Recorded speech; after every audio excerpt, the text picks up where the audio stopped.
Labą dieną. Malonu, kad prisijungėte prie Europos pinigų kanalo.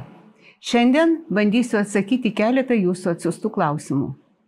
Ne pirmą kartą klausėte, kurios ES valstybės narės yra drausmingiausios ir atsakingiausios fiskalinės drausmės požiūrių ir kaip bendrame europinėme kontekste atrodo Lietuva, kitos Baltijos šalys.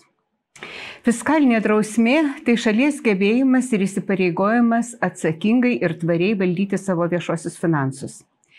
Skirtingų ES valstybių narių fiskalinės drausmės vertinimas ir palyginimas gali būti subjektyvus, tačiau tam tikri rodikliai gali parodyti santykinį drausmės lygį. Tarp ES valstybių narių Vokietija dažnai laikoma viena iš fiskalinių požiūrių drausmingiausių šalių.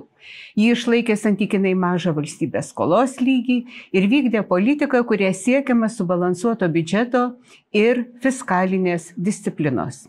Kitos fiskalinė drausmė garsėjančios šalys yra Nyderlandai, Suomija ir Austrija, kurios taip pat išlaikė žemą skolos lygį ir vykdė atsakingą fiskalinę politiką. Kalbant apie Baltijos šalis, Estiją, Latviją ir Lietuvą, ES jos paprastai laikomos fiskalinės drausmės pavyzdžiu.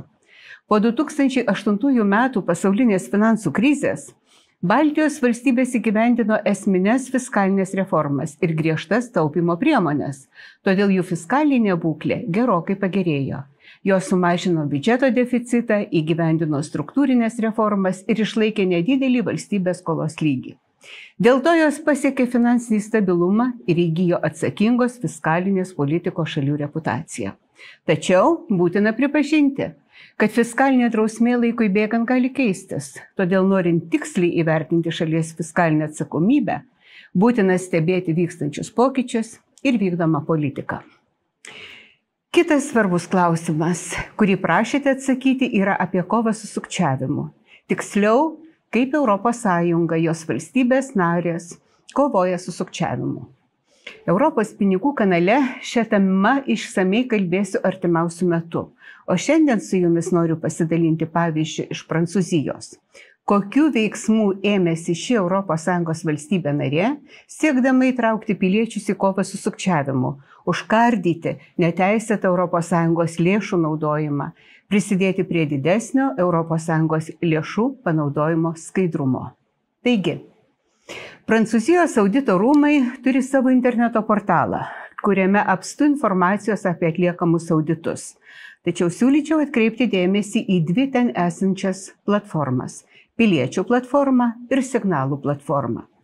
Prisijungęs prie pirmosios Piliečių platformos, bet kuris pilietis gali pateikti pasiūlymus, kokie auditai galėtų ar turėtų būti atlikti, kuriuose srityse reikia auditorių akies ir įvertinimo. 6 savaitės per metus toji platforma būna atvira pasiūlymams. Po to iš pasiūlytų temų atrenkamos tos, su kuriomis bus dirbama. Platforma pradėjo veikti prieš metus, praėjusiais metais buvo pasiūlyta apie 300 audito temų, vykdymui iš jų atrinktos 6. Antroji, Signalo platforma yra skirta pranešti apie piktnaudžiavimo, finansinio sukčiavimo atvejus. Per 1 metus sulaukta 1200 pranešimų, per mėnesį vidutiniškai gaunama apie 100 signalų. Nemaža dalis pranešimų pasirodė esą nepagrįsti. Tačiau buvo ir tokių, kurie sudomino prokurorus.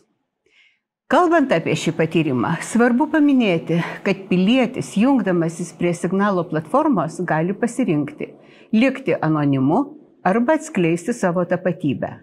Tuo atveju, jei asmuo nori likti anonimu, jis gauna numerį, kuriuo naudodamasis gali pateikti papildomą informaciją arba vėliau gauti informacijos apie jo pranešimo eigą, atliekamas tyrimas ar ne, kokie yra tyrimo ar audito rezultatai.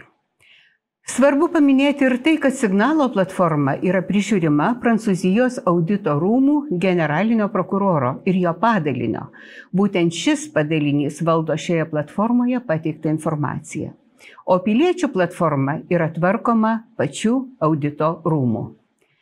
Lapkričio 16-ąją lankydamasi Paryžiuje, susitikimuose Prancūzijos audito rūmuose ir šių rūmų generalinio prokuroro padalinyje, išgirdau teigiamus atsiliepimus apie šią iniciatyvą, kuri beje taip pat buvo pasiūlyta piliečio, atsiuntusio tokį pasiūlymą į piliečių platformą.